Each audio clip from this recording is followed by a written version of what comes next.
Le président Joseph Kabila a annoncé mercredi la nomination ce vendredi d'un nouveau Premier ministre pour diriger la transition en République démocratique du Congo, une décision qui, en l'absence de consensus, risque de plonger le pays dans une zone de turbulence. Le pays ne doit plus être l'otage d'intérêts personnels et de lutte de positionnement des acteurs politiques. Le Premier ministre sera impérativement nommé dans les 48 heures.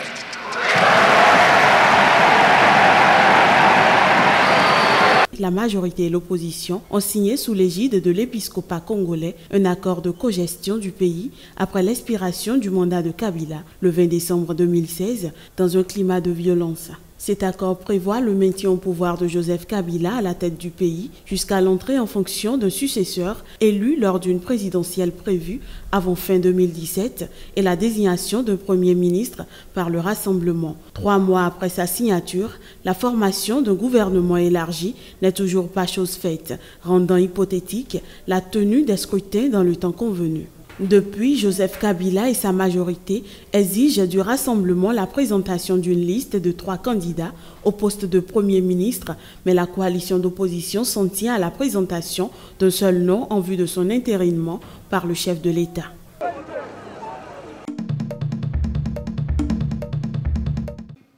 Le roi Mohamed VI a désigné mercredi les 39 ministres du cabinet.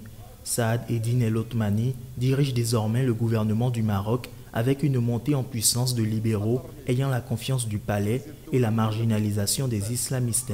La formation du gouvernement met fin à de très laborieuses négociations entre partis depuis les élections législatives du 7 octobre 2016 remportées par le parti islamiste Justice et Développement qui avait obtenu 125 sièges sur 395.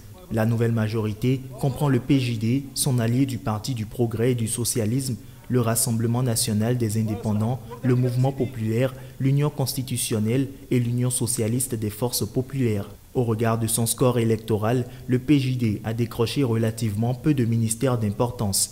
Les ministères de souveraineté, que sont les affaires étrangères, l'intérieur, la défense et les affaires islamiques, sur lesquels les partis n'ont traditionnellement pas leur mot à dire, seront dirigés respectivement par Nasser Bourita, Abdelouafi Laftit et Abdel Latif Loudiyi et Ahmed Toufik. L'ancien ministre de l'Intérieur, Mohamed Assad, devient ministre de l'Éducation.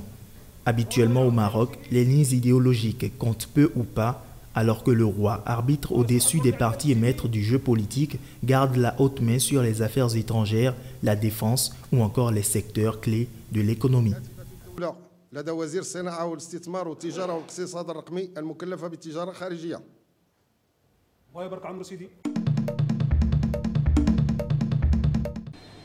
Le Premier ministre français Bernard Cazeneuve a entamé mercredi soir une visite de 2 jours en Algérie. Cette visite de travail sera l'occasion de consolider la coopération bilatérale qui connaît des progrès appréciables dans divers domaines socio-économiques et une occasion pour lui de faire le point sur les questions régionales et internationales d'intérêt commun. Nous avons bien entendu beaucoup de sujets à traiter ensemble, des sujets économiques. Nous avons des investissements croisés, nous avons des intérêts économiques communs, nous avons des projets qui ont abouti pendant ce quinquennat et d'autres qui sont encore en gestation et qui aboutiront dans les prochaines semaines ou les prochains mois.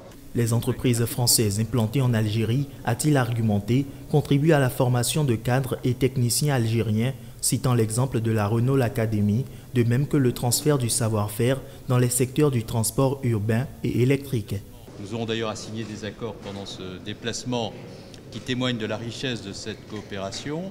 Ce sont près de 23 000 étudiants algériens qui sont présents en France et nous avons plus que doublé le nombre de ceux que nous accueillons en France et qui viennent des universités algériennes. Au sujet de la Libye voisine, le haut responsable français a estimé que seul un processus politique permettra le retour à une paix durable, une position constamment défendue par l'Algérie.